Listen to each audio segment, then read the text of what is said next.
की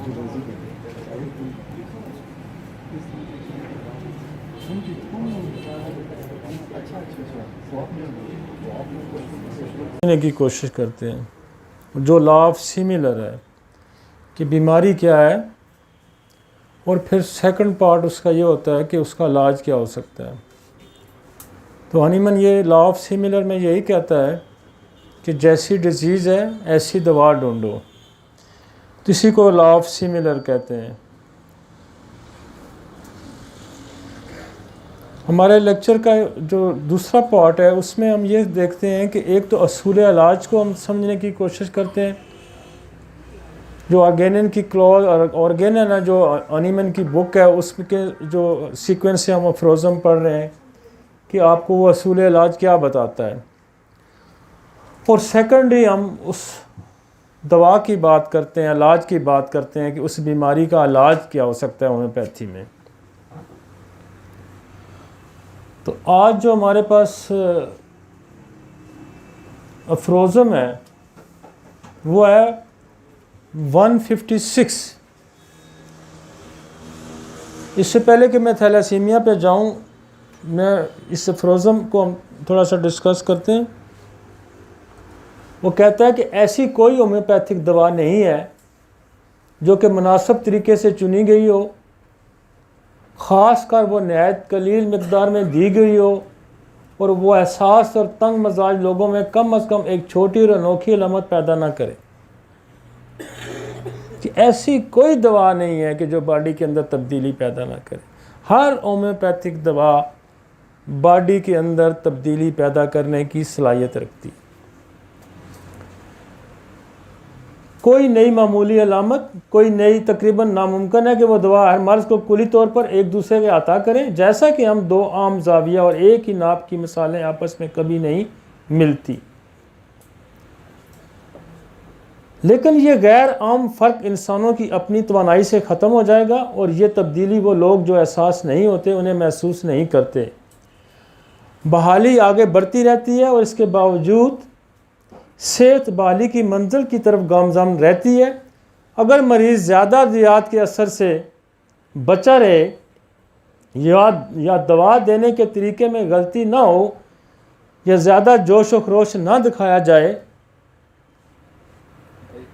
हाँ, वो इसमें यह कहता है कि जैसे हम बहुत सारे ब्लंडर भी तो करते हैं ना, दवा की पोटेंसी गलत सेलेक्ट कर देंगे, दवा को बेतहाशा उसका इस्तेमाल करेंगे, एक दवा के दूसरे के बाद उसकी कम्बिनेशन उसकी नहीं समझते हुए कि इसके बाद ये दवा देनी है या नहीं देनी है।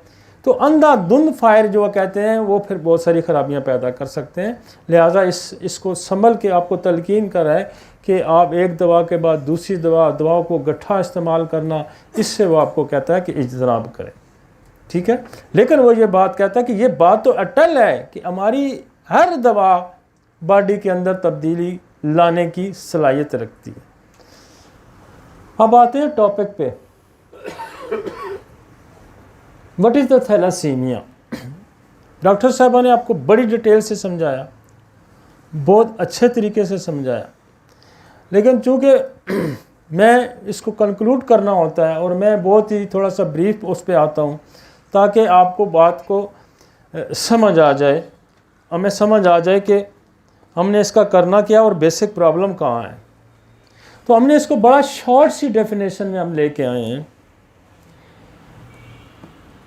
थैलासीमिया जो है वो जेनेटिक ब्लड डिसऑर्डर है, ये आप जहन में रखें। जब थैलासीमिया का नाम आएगा तो आपको फ़ौरन आपके जहन में आ जाना चाहिए कि ये कोई ब्लड का डिसऑर्डर,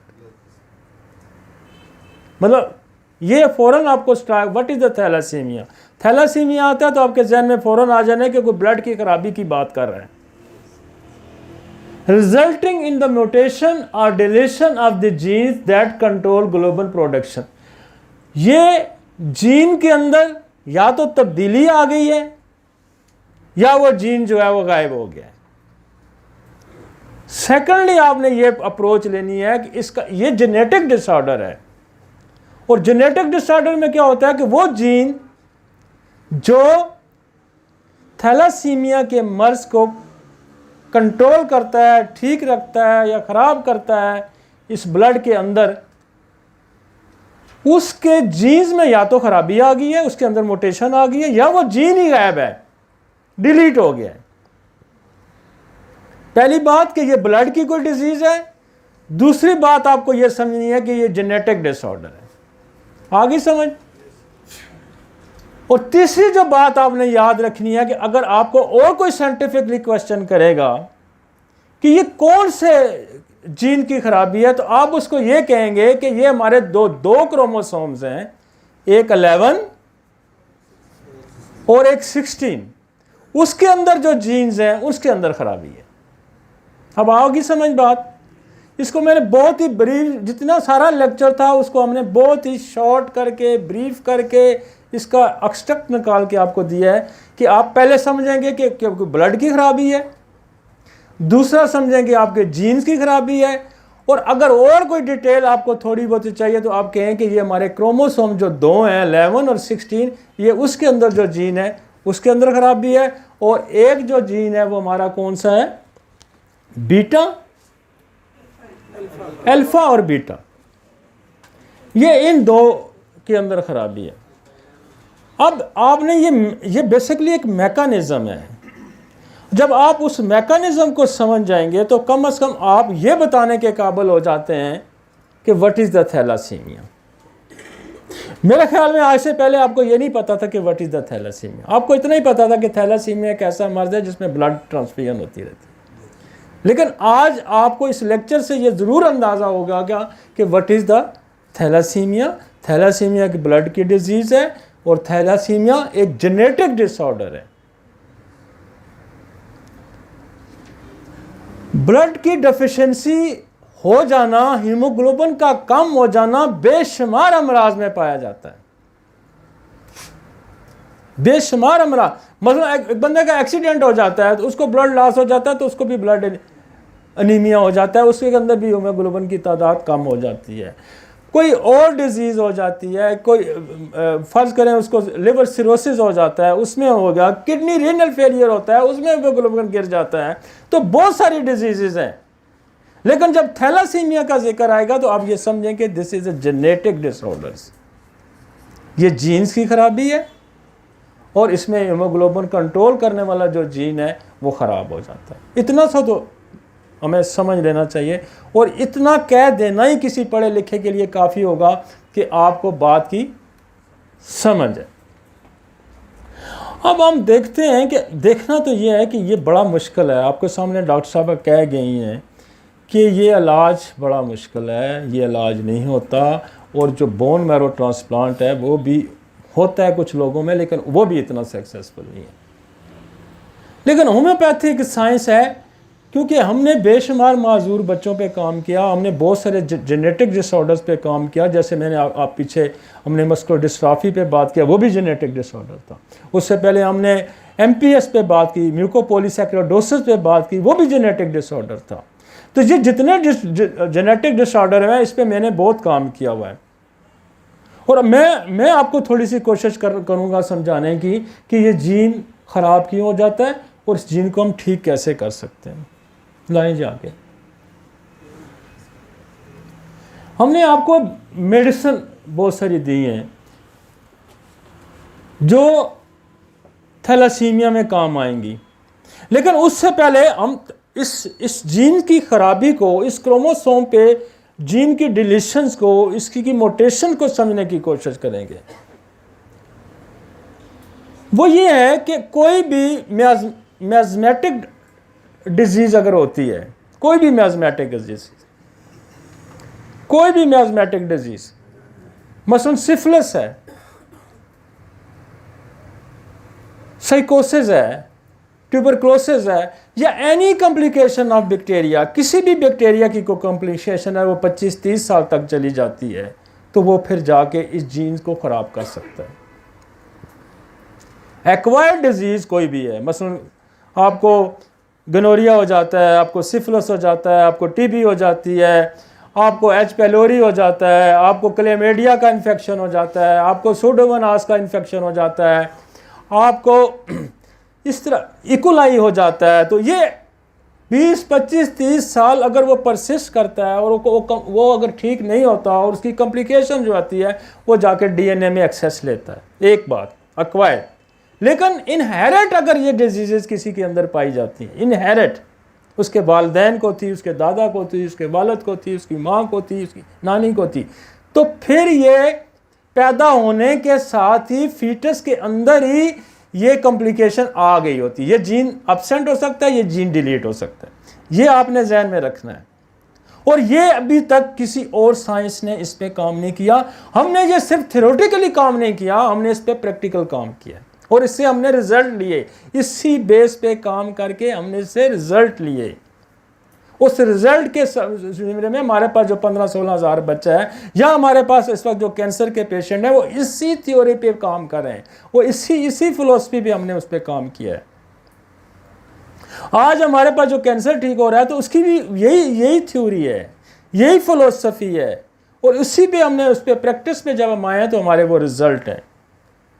मैं आज से 20 साल पहले थैलासीमिया पे, 20-25 साल हमने पहले भी थैलासीमिया पे काम किया, लेकिन मैं इतनी उस वक्त मेरे पास डेप्थ नहीं थी कि वो मेरी अवाइल प्रैक्टिस थी। लेकिन मैं उन पेशेंट में जो 25, 30, 40 पेशेंट उस वक्त हमने लिए थे, उसमें ये था कि उसमें एक कोयटा की बच्ची थी कायनात जो बिल्कुल ठीक हो गई थी, जिसको अभी तक ब्लड नहीं लगता। एक बच्ची, उस वक्त की बात है, ये 20-25 साल पुरानी बात है। फिर मैं बीच में मैंने इसको छोड़े रखा कि यार और बेशुमार डिजीज़ पे काम लगता रहा। पिछले साल फिर मेरे पास कोई बच्चे आए, उनमें मैं काम किया। मेरे पास इस वक्त कोई 5-6 बच्चे ऐसे हैं जो बिल्कुल ठीक हो चुके हैं, बिल्कुल ठीक हो चुके हैं, जिनको आज साल हो गया कोई ब्लड नहीं लगता। कुछ तो हमारे कैंप के लोग भी गवाह हैं उसके कि उनको ब्लड नहीं लगता। तो ये फिर यही मैकेनिज्म मैंने दोबारा फिर मैंने सोचा कि इन पे मजीद क्यों ना काम करूं। तो फिर उन 2-4 बच्चे जो मेरे पास अभी भी आ रहे हैं, अभी हमने लिए ही नहीं केसेस, अभी तो मैं हो सकता कोई थैलासीमिया सेंटर में पकड़ लूं, लेकिन अभी मैं चूंकि कर रहा था कि मैंने कहा कोई कुछ रिजल्ट और आने शुरू हो जाएं तो फिर हम ज़्यादा बच्चे ले लेते हैं। और मैं बिल्कुल करीब तरीन हूँ, मतलब हम इस पे, हमारी अल्लाह का शुक्र है, हम इस पे एक्सेस कर चुके हैं और हम इसके बिल्कुल, हम इसको अनाउंस भी करने वाले हैं। हम इसको इंशाल्लाह और हम 20, 25, 30, 40 केस जब लेंगे तो फिर रिजल्ट ज़्यादा अच्छे आएंगे। लेकिन ये जो 5, 6, 7 बच्चे ठीक हुए हैं तो इसका मतलब है कि होम्योपैथी इस पर दस्तरस रखती है। उसमें अप्रोच भी हमने यही ली है, उसमें जो अप्रोच ली है हमने वही मैं आपसे डिस्कस करना चाह रहा हूँ कि यही वो मियाज़मेटिक फैमिली डिजीजेस, एक तो मियाज़मेटिक, दूसरा पॉइजनिंग, स्पेशली स्नेक पॉइजनिंग, ये भी जीन्स को इफेक्ट करती है। तीसरा जो हमारे मिनरल्स हैं, एक्सेस जो मिनरल्स की अगर बॉडी में डाली जाती है, किसी भी मिनरल की, चाहे वो आप आयरन की डाल दें, चाहे आप फास्फोरस की डाल दें, चाहे आप ऑरमेट डाल दें, चाहे आप कैल्शियम डाल दें, तो वो भी जाके जीन्स को डिस्टर्ब कर सकता है। तो आप 3 चीज़ों का जहन में रखें। एक तो इनहेरिटेड डिजीज़, चाहे वो कैंसर है, चाहे वो डायबिटीज़ है, चाहे वो सिफिलिस है, चाहे वो साइकोसिस है या ट्यूबरकुलोसिस है, ये जीन्स के अंदर ये ख़राब कर सकती हैं। दूसरा जो है बड़ा सोर्स है कि कोई पॉइजन आपके स्नेक पॉइजन भी है, आपके प्लांट्स के पॉइजन्स भी हैं, आपके मिनरल्स पॉइजन्स भी हैं। जैसे संख्या आर्सेनिक है, वो मिनरल पॉइजन्स है, मर्कसाल मिनरल पॉइजन्स है। इसी तरह प्लांट के भी पॉइजन है, कोनियम प्लांट का पॉइजन है, कोनियम जो सुकरात को जहर पिलाया गया था। तो ये पॉइजन भी जो है ना डीएनए तक एक्सेस रखते हैं। तो कहीं आप ये देखते हैं कि स्नेक पॉइजन है, मिनरल पॉइजन है, प्लांट पॉइजन है। ये पॉइजन का जो ग्रुप है, चाहे वो मिनरल है, चाहे वो स्नेक्स है, चाहे वो एनिमल पॉइजन है, या चाहे वो प्लांट्स का पॉइजन है, ये पॉइजन भी थैलासीमिया कर सकता है। अगर बाप को पॉइजनिंग हुई है या उसको पॉइजन हुआ है तो उसके बच्चे के जो फीटस का वो जीन्स जो है या अपसेंट हो जाएगा या वो डिस्टर्ब आएगा। ये जहन में रखें। तो हिस्ट्री लेते हुए आपने ये 3 चीज़ों का ख्याल ज़रूर रखना है, miasmatic history, poison history, excess of minerals और या डेफिशिएंसी ऑफ मिनरल्स भी ये काम दिखा सकता है। अब हमारे पास पिछली दफ़ा मैंने कार्सिनोजेंस को बड़ा डिटेल डिस्कस किया था जो लेक्चर पे, अब वो लेक्चर तो यूट्यूब पे भी आप उसको जाके देख भी सकते हैं, क्योंकि मैं अगर उसको यहाँ छेड़ना शुरू कर दूंगा तो फिर काम बड़ा लंबा हो जाएगा। मैं आज एक चीज़ को लेना चाहता हूँ, थोड़ा सा उसको डिटेल डिस्कस करके फिर मैं आऊँगा। ज़रा एक्सरे को हम ज़रा देखते हैं, एक्सरे को देखते हैं, लाइन एक्सरे ज़रा। एक्सरेज जो है ये रेज हैं। एक्सरे का नाम तो आपने रोज़ सुना हुआ, एक्सरे होता है फॉर डायग्नोस्टिक पर्पस के ये यूज़ होता है। एक्सरे एक्सरे लेते हैं ना, कोई बोन फ्रैक्चर हो गई है, कोई ट्यूमर है, कोई चीज़ है, हार्ट बड़ा हुआ है, हार्ट इनलार्ज है, कुछ मतलब इसके लिए एक्सरे का सहारा ले जाता है। और ये जो है ये इसकी जो रेज़ हैं ये रेज़ जो है ना वो बेशुमार चीज़ों से क्रॉस कर जाती हैं। इसकी रेज़ बेशुमार चीज़ों से क्रॉस कर जाती हैं। जहाँ भी कि कोई कुछ मेटल्स को नहीं क्रॉस करती बाज़ दफ़ा, लेकिन बाकी बेशुमार बोन्स को क्रॉस कर जाती है, टिश्यू को क्रॉस जाती है, आपके सारे ऑर्गन्स को क्रॉस कर जाती है, और उसके अंदर कोई एबनॉर्मलिटी जो होती है वो आपको ये बता देती है। जब इसके जो आप लिटरेचर देखें कि जो एलोपैथी के अंदर लिटरेचर है या रेडियोलॉजी के अंदर जो लिटरेचर पढ़ा है, रेडियोलॉजी के अंदर वो ये कहते हैं कि ये डीएनए पे अफेक्ट करती है। ये रेस जो है X-ray affect the DNA and genes mutation. बात समझ आई है आपको? ये मैं नहीं कह रहा, ये दूसरी साइंस जो रेडियोलॉजी है वो ये कह रहे हैं कि X-ray affect the DNA and gene mutation. X-ray can affect different type of genetic disorders, missing enzyme, various protein, chromosomal disorders, different type of cancers, blood disorder, leukemia, thalassemia, anemia, thrombocytopenia, different type of allergies. ये जो raise हैं x ray raise या gamma rays use होती है, इसको x ray raise या gamma rays इसको हम कहते हैं।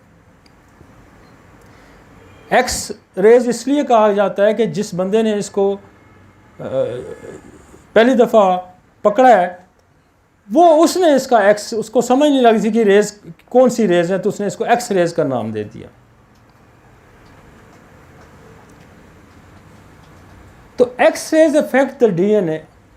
अब बात तो आपको कुछ समझ लग रही है कि मैं किस तरफ आपको लेके जाना चाह रहा हूँ। आगे चलते हैं। Next, my experience. मैं थोड़ा सा आपको दूसरी लाइन इसलिए आपको समझाइए कि आप मुझ पे शायद यकीन ना करें, लेकिन इतनी जो स्टडी हुई है उसको आप पे यकीन होना चाहिए। वो ये कह रहे हैं, अब मैं ये कहूँगा तो फिर आपको यकीन आ जाएगा।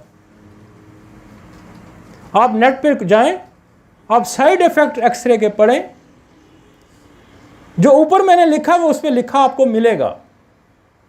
तो होम्योपैथी क्या करती है? होम्योपैथी कहती है कि जो चीज़ किसी को ख़राब करती है होम्योपैथी पोटेंसी में उसको ठीक करती है। तो थैलासीमिया में हमने पहली अप्रोच ली। अब एक्सरे करता क्या है? एक्सरेज जो है ये रेज क्या करती हैं? ये जाके डीएनए में अर्ताश पैदा करती हैं, उसको स्टिमुलेट करती हैं पोटेंसी में। डायरेक्ट रेज देंगे तो क्या करेगी? उसको डैमेज करेगी। जब आप पोटेंसी में देंगी तो डीएनए के अंदर एक एनर्जी प्रोवाइड करता है एक्सरे। वन थिंग इज के ये एनर्जी प्रोवाइड करता है। इसका मतलब है कि डीएनए के अंदर जो वीकनेस थी, एक्सरे ने उसको एनहांस किया, उस पावर को एनहांस किया। अब जब हम इसको एनहांस कर लेते हैं तो फिर हम क्या करते हैं कि एनर्जी हम वहाँ ने प्रोवाइड की, क्योंकि वहाँ वो पोर्शन जो डीएनए है, किसी भी क्रोमोसोम का वो पोर्शन अगर वीक है तो जब हम उसको एनर्जी देंगे, पावर देंगे, तो वहाँ एक्टिविटीज़ हम करने के पोजीशन में आ जाते हैं, उसको एक्टिविटीज़ करने की पोजीशन में आ जाते हैं। बंदा देखे ना, उसकी ब्लड डेफिशिएंसी होगी, उसका डिसऑर्डर हो गया, ऑर्गन काम करना छोड़, क्या कहते हैं, ब्लड ट्रांसफ्यूजन फ़ौरन दी जाती है, उसको फ़ौरन ऑक्सीजन दी जाती है, ताकि इसके अंदर ऑक्सीजन लेवल बेहतर करके फिर डायग्नोज किया जाता है कि अब प्रॉब्लम कहाँ है। फौरी क्या किया जाता है कि फ़ौरन इसकी ऑक्सीजन लेवल बहाल किया जाए, और इसके अंदर ब्लड अगर गिर गया है तो इसके अंदर ब्लड ट्रांसफ्यूजन की जाए, ताकि वो लेवल इसका थोड़ा सा बेहतर हो जाए, ताकि देखा जा सके कि प्रॉब्लम कहाँ है।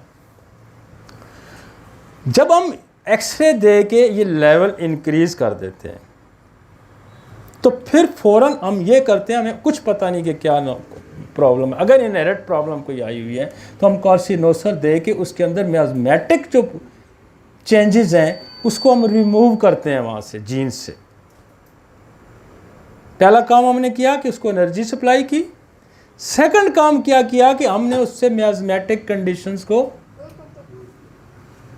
रिमूव किया, उससे हटाया।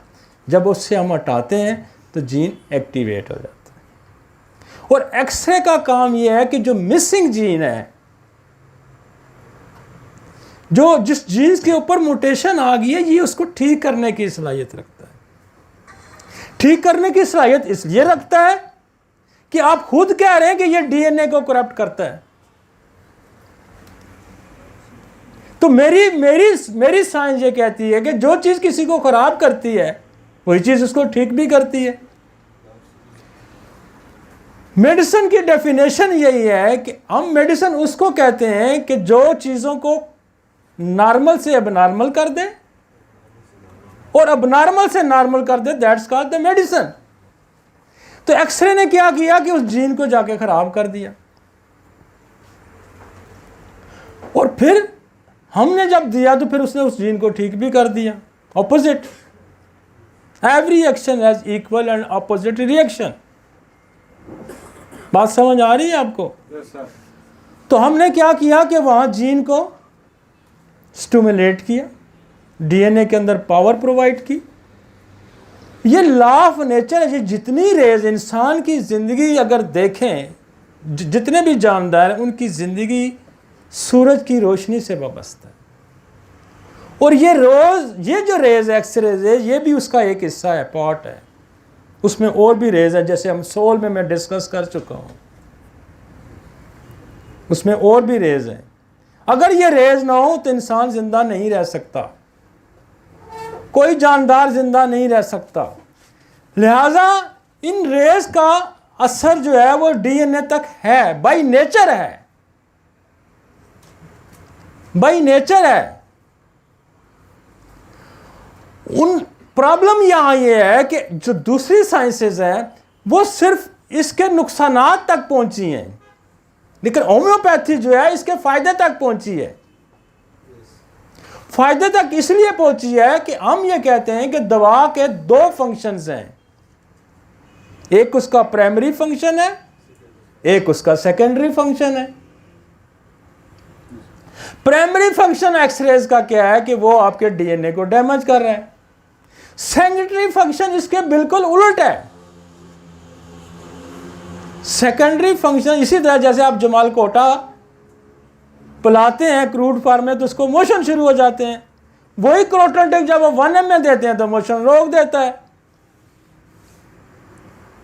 तो एक्सरे जो है, ये जितने भी बात याद रखें, ये दुनिया में पहले किसी ने डिस्कस ही नहीं किया। और हम जो है ना, कम से कम हम लाखों बंदों पे अप्लाई करके आपसे डिस्कस। मैं अक्सर कहता हूं कि 40-50 लाख बंदा मैंने देखा हुआ भाई, 300-400 बंदा मैं रोज देखता हूं। और मेरा क्विक देखने की वजह है कि मेरी एक्सेस है इन चीजों पे। ये कोई जादू, कोई मैजिक, कोई शो नहीं है। ये पूरी साइंस इसके पीछे कार फरमा है। This is the revolution. आज हमने इसको एक्सप्रेस किया ना एक्सरे को, ये अब जाएगा, हर जगह जाएगा, हर जगह जाएगा, हर होम्योपैथ इसको इस्तेमाल करेगा। लेकिन पहले जो अपने क्लिनिक में रखना भी इसको गुनाह समझते थे, तो हमने इसको बेतहाशा इस्तेमाल किया है। हमने हर जेनेटिक डिसऑर्डर में इसको इस्तेमाल किया है, और यही इसका पैटर्न था। कार्सिनोसिन उसको वहां से रिमूव करता है। क्या चीज़ें रिमूव? ये इर्तहाश पैदा करता है, ये उसके अंदर एनर्जी पैदा करता है। वो एनर्जी जो आपको रेस से मिलती है, लेकिन वो कम मिल रही थी, हमने पोटेंसी में दे के आपके अंदर वो एनर्जी ज़्यादा दी है। और मैं आपको बताऊं कि इसकी मिनिमम डोज जो है वो 30 डोज भी जो है ना, 30 डोज भी आप खा के देखें, आपको एक दफ़ा पता चलेगा कि मैंने कोई दवाई खाई है। आप एक्सरे 30 लें, आपको आपकी बॉडी एक्टिव हो जाएगी, उसके अंदर तेज़ी आ जाएगी। और बाद लोग कहते हैं हमने एक एक डोज जो है हमारे अंदर ये चेंजेस ले आती है। अब एक्सरे जो है, मैं अपना एक्सपीरियंस कि मैंने इसको कितना इस्तेमाल किया, और वो मैं आपसे इसलिए शेयर करना चाहता हूँ, शायद आपको और ज़्यादा अच्छा समझ आए। X-ray work when well selected remedies fail, especially हमने एक्सरे को इस वक्त इस्तेमाल किया कि जब बहुत अच्छी दवा हमारी काम नहीं कर रही थी, और स्पेशली जब एंटी मियाज़मेटिक भी नहीं काम कर रही थी। मतलब मेरे पास ट्यूबरक्लोनियम हम देते हैं, वो काम करती है, हम टॉन्सिल में देते हैं, हम बेतहाशा जगह पे देते हैं, लेकिन वो भी जब फेल हो जाती है, एंटी मियाज़मेटिक मेडिसिन भी जब फेल हो जाती है, तो एक्सरे काम करती है। सिफलिनियम, मेडोरिनम, ट्यूबरक्लोनियम, इवन कार्सिनोसम भी फेल हो जाती है। इवन कार्सिनोसम भी, आप अगर कार्सिनोसम देखें तो कार्सिनोसम के अंदर आपको सिफिलिस भी मिलेगा, अंदर आपको बेशुमार पॉइजन्स के इफेक्ट्स भी मिलेंगे, वो भी उसको ठीक करने की सलाहियत रखती है। आपके उसके अंदर ट्यूबरक्लोसिस भी आपको मिलेगा, उसके अंदर आपको साइकोसिस भी मिलेगा, उसके अंदर बेशुमार अद्वियात भी आपको मिलेंगी, उसके अंदर बेशुमार अद्वियात भी मिलेंगी।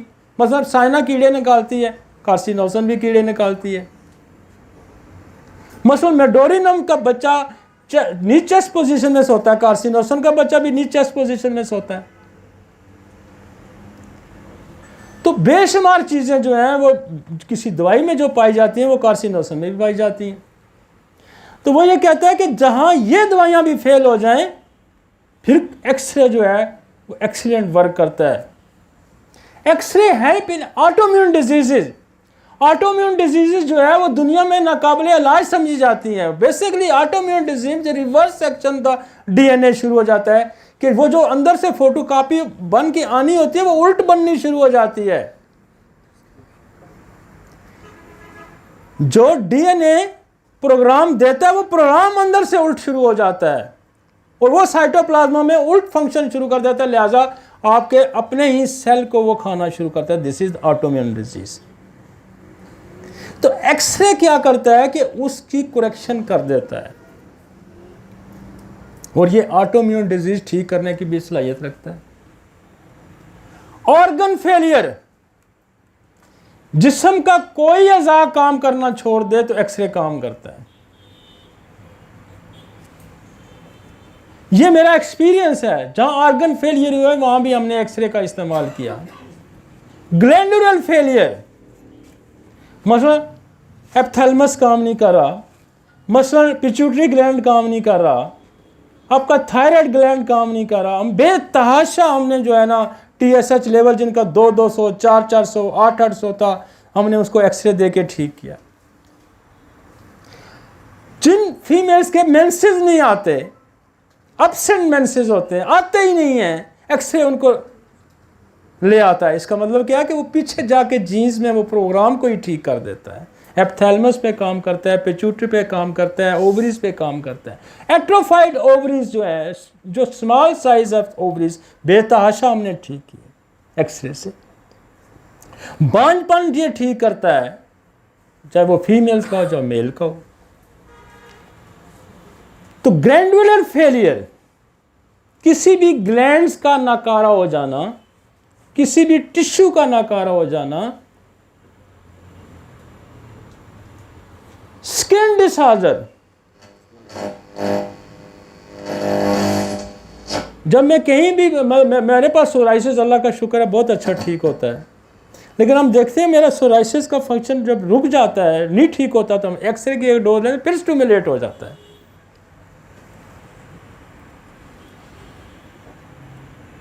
मेटाबॉलिक डिसऑर्डर, जितने मेटाबॉलिक डिसऑर्डर हैं जिसमें एंजाइम मिसिंग होता है, जिनमें जीन मिसेस होता है, एक्सरे उसको स्टिमुलेट करके ठीक करने की सलाहियत रखता है। और एज ए इंटरकरेंट रेमेडी के तौर हम इसको इस्तेमाल करते हैं, एज ए इंटरकरेंट रेमेडी के तौर पर हम इस्तेमाल करते हैं। जैसे MPS है, जैसे विल्सन डिजीज है, बेशुमार जो मेटाबॉलिक डिसऑर्डर्स हैं। मेल एंड फीमेल इनफर्टिलिटी में मेरा हम कसरत से एक्सरे को यूज़ करते हैं। इट इज़ एंटीसोरिक है, ये एंटीसोरिक भी है, एंटीसिफ्लेटिक भी है, एंटीसाइकोटिक भी है और एंटी ट्यूबरकुलोसिस भी है, और ये एंटी मियाज़मेटिक भी है। जो बाकी भी कॉम्प्लिकेशन ऑफ बैक्टीरिया हैं जो किसी दवाई से ठीक नहीं होते, या एक नस्ल से दूसरी नस्ल चाहते हैं, जहाँ कार्सिनोसिन भी फेल हो जाती है, उसको एक्सरे ठीक करती है। और ये बहुत सारी हमारी दवायात का क्रॉनिक भी है।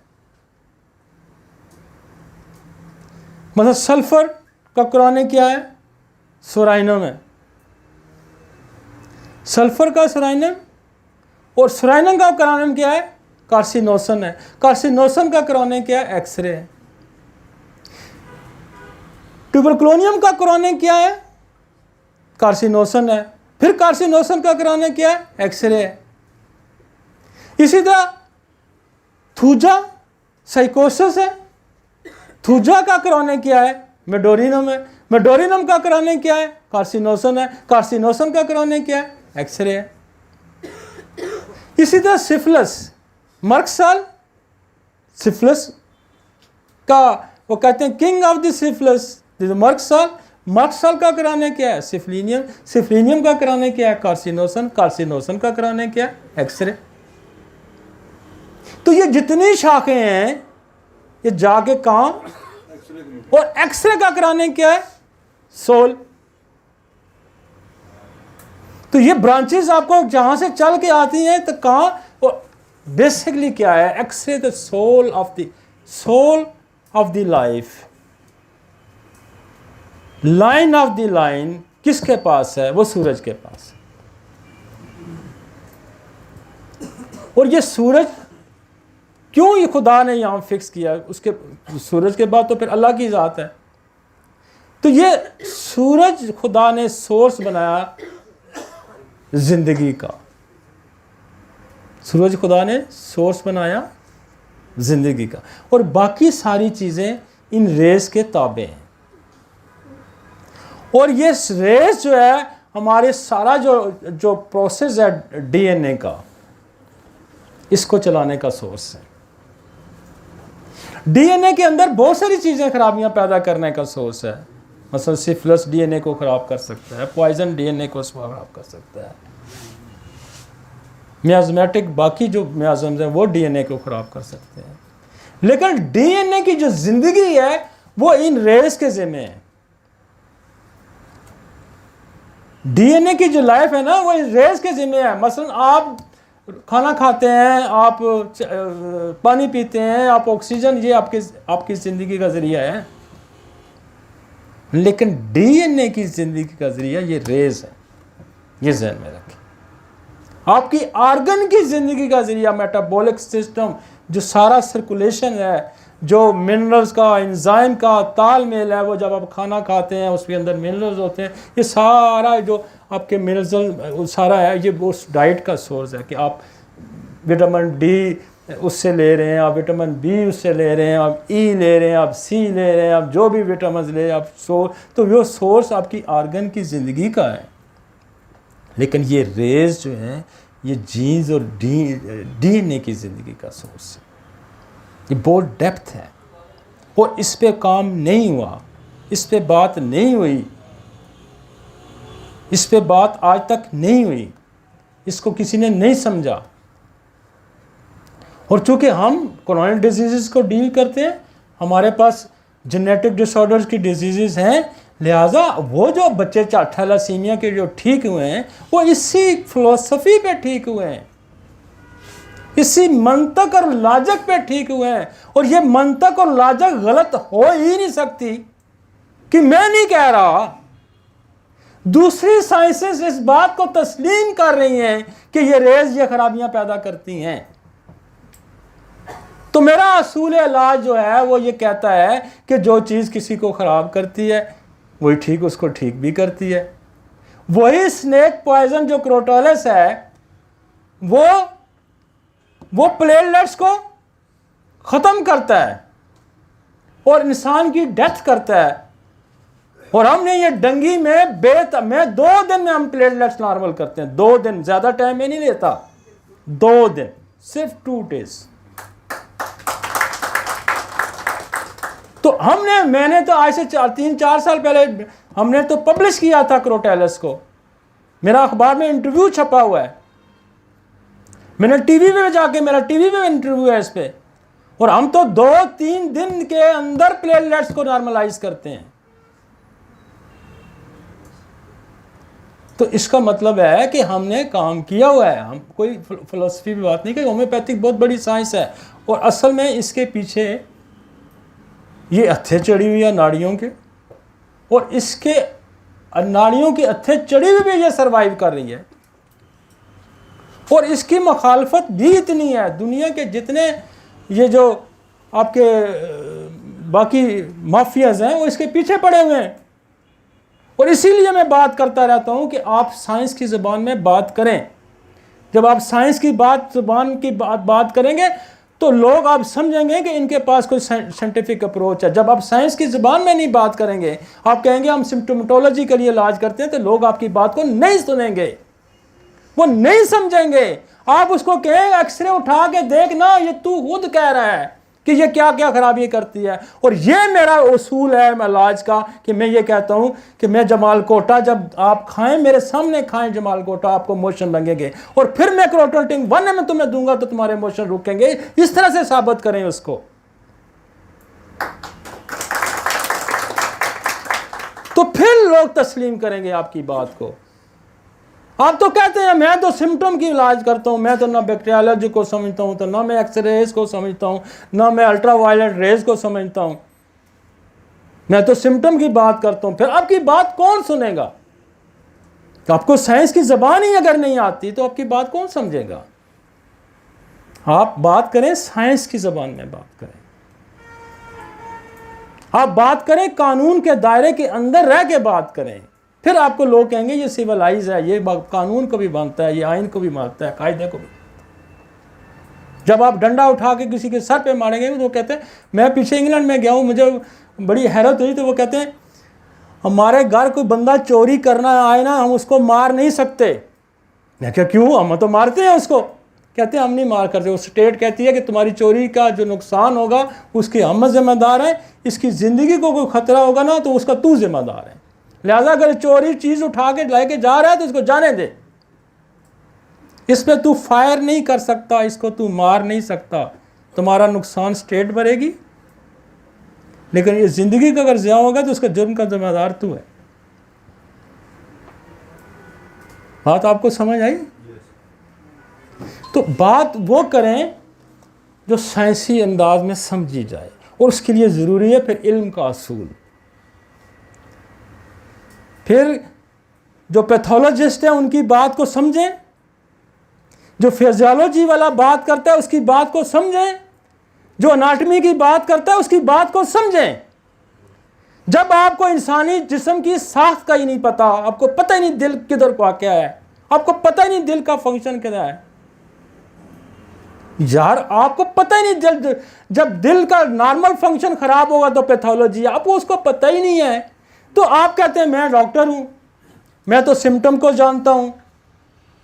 मेरे भाई इस तरह काम नहीं। इसने कभी भी किसी जगह अनिमन ने ये कहा, किसी जगह पे उसने ये नहीं कहा। वो डिजीज की बात कर रहा है हर जगह पे, वो आर्गन की तब्दीली की बात कर रहा है हर जगह पे, वो पैथोलॉजी की बात कर रहा है भाई हर जगह पे। उसने मलेरिया की उसने बात की, उसने प्लेग की बात की, उसने चिकन पॉक्स की बात की, उसने मीजल की बात की भाई, उसने साइकोसिस की बात की। व्हाट इज द साइकोसिस? ये डिजीज नहीं है और क्या है भाई? उसने गोनोरिया की बात की या नहीं की बात? तो फिर आप कहते हैं हम सिम्टम के पीछे भागते हैं। क्यों भागते हैं सिम्टम के पीछे? भाई सिम्टम तो है ना कि सर दर्द है, ये एक सिम्टम है ना। आपको खांसी है तो एक सिम्टम है ना। आपको कहीं दर्द है तो ये अलामत है ना। उसके पीछे कितनी सैकड़ों कॉजेज हैं भाई। एक अनीमिया है, क्या है? एचबी कम है। तो एचबी कम है तो वो थैलासीमिया भी हो सकता है, वो पर्निशियस अनीमिया भी हो सकता है जो विटामिन B12 की डेफिशिएंसी से होता है, वो भी हो सकता है।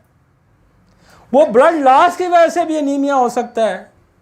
तो वो तो सैकड़ों बीमारियों की वजह से एनीमिया हो सकता है ना। वो लिवर सिरोसिस की वजह से भी एनीमिया, वो रीनल फेलियर की वजह से भी एनीमिया हो सकता है। तो क्या आप एनीमिया के ही पीछे भागेंगे? आप उसके सोर्स को नहीं जानने की कोशिश करेंगे? जाएंगे या नहीं जाएंगे? इसलिए अपना किबला दुरुस्त करें। आपको साइंटिफिकली प्रूव करना पड़ेगा, आपको साइंटिफिकली प्रूव करना पड़ेगा अपने आप को, और लॉजिक और मंतक से बात करनी पड़ेगी। साइंस की लैंग्वेज आपको सीखनी पड़ेगी, समझनी पड़ेगी। अब मैं देखें ना, ये मैं आगे लेके चले, मैं मेडिसिन आपको दिखाता हूँ जो एनीमिया में सिर्फ इसमें यूज होती है। जरा आगे लेके आए,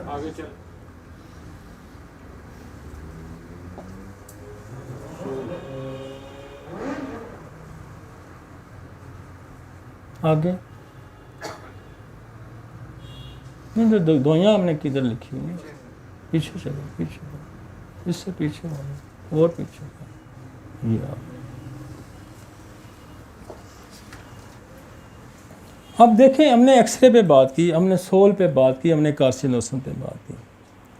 अब हर थैलासीमिया के पेशेंट्स को आपने देखना होगा कि ये जीन्स की जो म्यूटेशन है कहीं ट्यूबरकुलोसिस की वजह से तो नहीं आई। पहली दवाइयाँ तो दो आपकी पक्की होगी ना, एक्सरे या कार्सिनोसिस। उसके बाद आपको मज़ीद जानना होगा, पेरेंट्स की हिस्ट्री में जानना होगा कि कहीं टीबी तो नहीं है, कहीं कैंसर तो नहीं है, कहीं साइकोसिस तो नहीं है। लेकिन यहाँ अगर आप इन ग्राउंड्स पे काम करते हैं, दो दवाइयाँ आपने फिक्स करनी है, दो दवाइयाँ आपने फिक्स करनी है। बाकी आपने हिस्ट्री पे जाना है और आप वेरिएशन होगी केस टू केस, वेरिएशन होगी केस टू केस। और आखिरी दवाई भी मैं आपको बता देता हूँ कि वो भी दवाई जो है वो क्रोनिक जो एनीमिया है या ऐसा एनीमिया जो डीएनए की खराबी की वजह से थे, वो भी मैं दवाइयाँ आपको बताता हूँ। बट वो सबसे बड़ी जो दवाई हमारे पास है वो फास्फोरस है। जो सबसे बड़ी दवाई है वो फास्फोरस है। और एक और दवाई है जिसपे वो लिखता है कि अननोन एनीमिया, अननोन एनीमिया, वो है मेनगैनम। इसके बारे में वो लिखता है कि ये किसी नामालूम वजह से अगर एनीमिया हो जाता है, चूंकि जिस वक्त उसने लिखी थी उसको रिजल्ट प्रूविंग के दौरान मिले होंगे कि बेशुमार एनीमिया के केसेस मेनगैनम ने ठीक किए। ये मेटल है, दोनों, एक मिनरल है एक मेटल है, एक मिनरल है एक मेटल है। दोनों डीप एक्टिंग है और दोनों लॉन्ग एक्टिंग है। दोनों की एक्सेस डीएनए तक है, ये ध्यान में रखें। और फास्फोरस तो पार्ट ऑफ द जीन्स है, जो जीन्स की कंपोजिशन है, जिसमें जीन्स के अंदर जो एलिमेंट्स पाए जाते हैं, उसमें फास्फोरस भी पाई जाती है, उसमें कैल्शियम भी पाया जाता है, उसमें सल्फर भी पाया जाता है। तो ये तो कंपोजिशन ऑफ द जीन है। बात आपको समझ, इसलिए हमने फास्फोरस पे काम किया है कि ये जीन जो के स्ट्रक्चर का हिस्सा है, ये जो मिनरल है ये जीन के स्ट्रक्चर का हिस्सा है।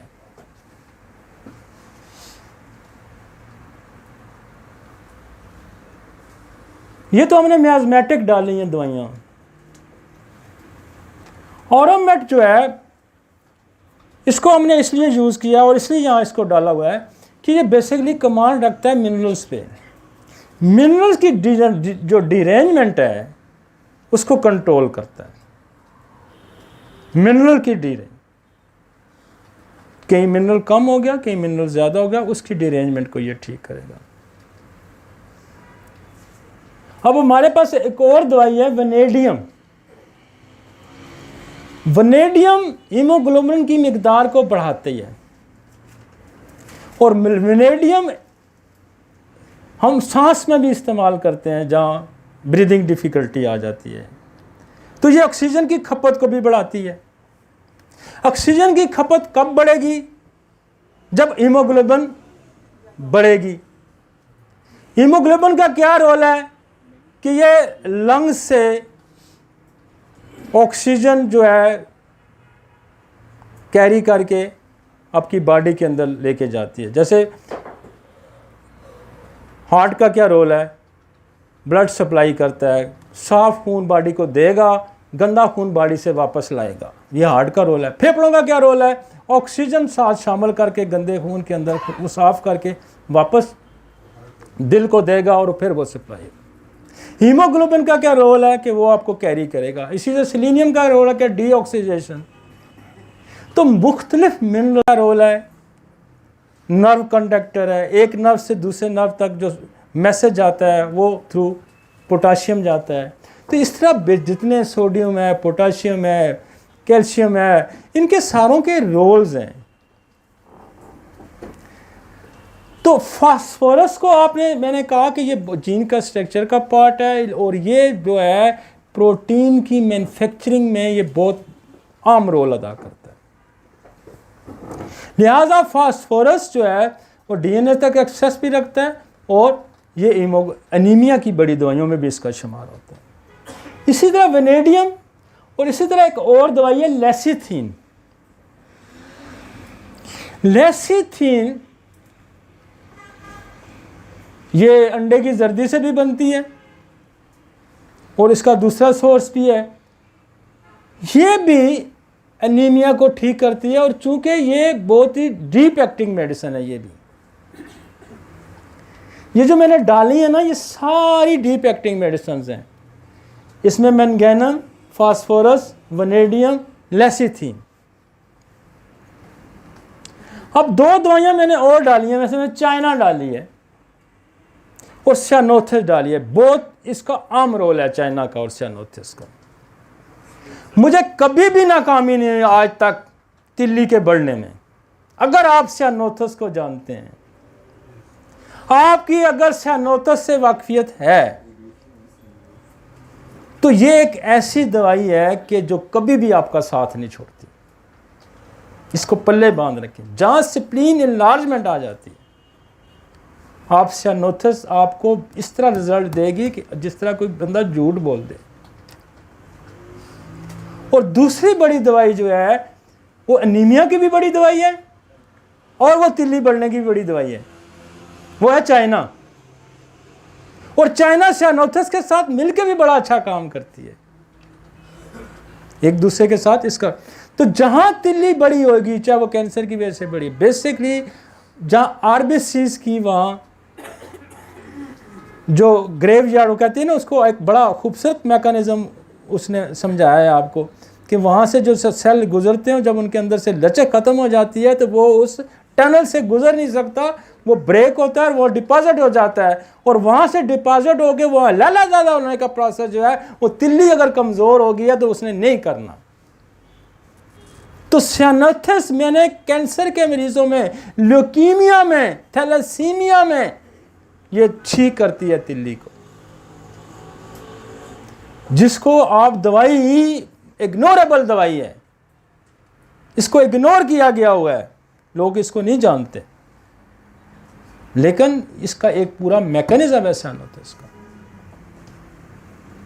मैंने ब्लड कैंसर में इसको यूज़ किया, जहाँ मुझे लगा कि तिल्ली का अंदर तब्दीली आ गई है, तो ये इसको ठीक करती है। और आयरन का डिस्पोजेबल एक और बड़ी दवाई है कि आयरन जब मिकदार में बॉडी के ज़्यादा हो जाए और उस मिकदार को कम जो दवाई करती है वो पल्साटीला करती है। आप पल्साटीला को पढ़ेंगे तो उसमें ये लिखा है कि excess of use of iron उसको पल्साटीला ठीक करती है। तो जहां एक्सेस ऑफ आयरन आ जाएगा वो उसको पल्साटीला ठीक करेगी, जहां तिल्ली बढ़ जाएगी उसको सियानोथिस ठीक करेगी। और बेसिकली जो फॉल्ट है, जेनेटिक फॉल्ट है, मैन्युफैक्चरिंग फॉल्ट है, उसको कौन करेगा ठीक? एक्सरे करेगा। उसको कौन ठीक करेगा? कार्सिनोसिन करेगा। तो थैलासीमिया पे जो मैंने जितना सीखा, जितनी मेरी प्रैक्टिस थी, जितना मैंने आपको समझा, वो आज तक ना आपने पढ़ा होगा ना आपने सुना होगा, ना पढ़ा होगा ना सुना होगा। ये जो मेरा आज का लेक्चर है ना, ये इसके अंदर एक रेवोल्यूशन है।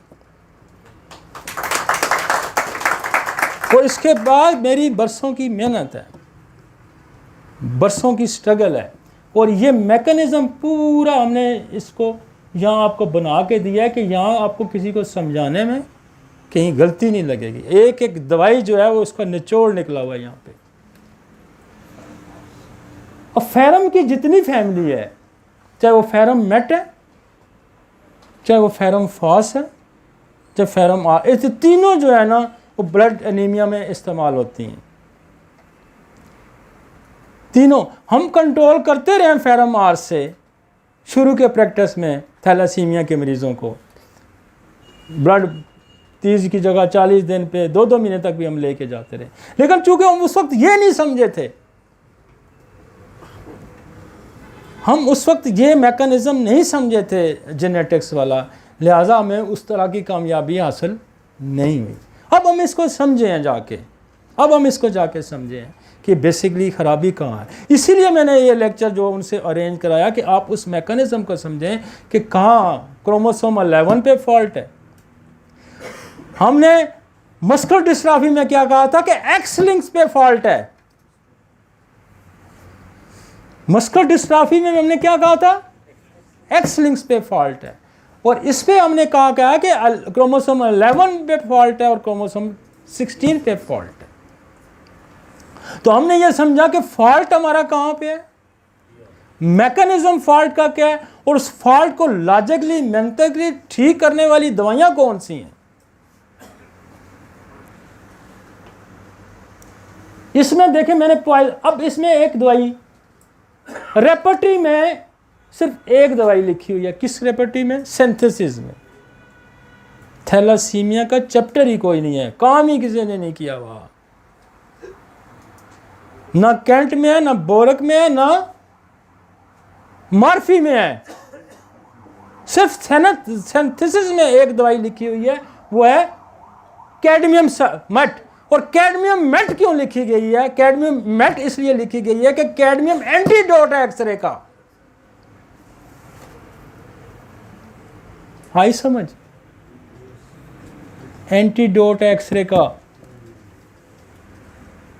सिर्फ एक दवाई उसने मेंशन की हुई है। डॉक्टर अली ने कितनी दवाइयां आपको मेंशन की? जो लोग कहते हैं ना हमने बड़े काम किए हुए हैं, कोई काम शाम नहीं हुआ हुआ। काम उन्होंने किए हुए हैं जो आज से 100-150 साल पहले जिन्होंने काम किए हुए हैं। ये सारी जो है ना कॉपी पेस्टर हैं, सारे सब कॉपी पेस्टर हैं, किसी का विजन नहीं है। इसीलिए थैलासीमिया का चैप्टर ही कोई नहीं है। हमने 25 साल इस पे काम किया, 25 साल से लगे हुए हम इस पे। 1-2 दिन की बात नहीं है, कोई फिलॉसफी नहीं है। साइंस क्या कहती है? सोचो प्रैक्टिकल करो, प्रूव करके बताओ। इसलिए हमने पहले कोई आलाशेरी नहीं की, हमने कोई नारा नहीं मारा। जब हमने काम किया तो तब हमने बात की। जब आप प्रैक्टिस करते हैं, फिर आप प्रूव करते हैं, फिर आप बात कर सकते हैं। तो ये वो दवाइयाँ हैं कि जो अब इसमें देखें, आपको मास है दो दवाइयों के, एक चाइना और एक पल्साटीला की और एक सियानोथिस। ये बाकी सारी देखें कहाँ किस ग्रुप से तल्लक रखती हैं। कोई मिनरल्स हैं, कोई पॉइजन्स हैं, मेटल्स हैं, नसोड्स हैं। तो चूंकि खराबी डीएनए के अंदर है, डीएनए तक किसी आम दवाई की एक्सेस नहीं हो सकती। ये भी जहन में रखें, इलाज करते हुए ये जहन में रखें कि आम दवाई की जो है वो डीएनए तक एक्सेस नहीं हो सकती। एक्सेस किसकी होगी? नसोड्स की होगी। एक्सेस किसकी होगी? जो रेस से दवाइयाँ बनती हैं। एक्सेस किसकी होगी? पॉइजन्स की होगी। वो दवाइयाँ जो ज़िंदगी को ख़त्म करने की सलाहियत रखती हैं, वही दवाइयाँ ज़िंदगी को बचाने की सलाहियत रखती हैं। ठीक है जी, एंड सर ये जो लेसिथिनम है, अगर हम इसको प्रोटीन जिसमें कमी हो किसी को तो लेसिथिनम भी दे सकते हैं कि अंडे की जल्दी से? जी, लेसिथिनम देते हैं हम, एनर्जी के लिए, ताकत के लिए देते हैं। और ये एचपी को इनहांस करने में इसका बड़ा रोल है। आप एक उस मैकेनिज्म पे काम कर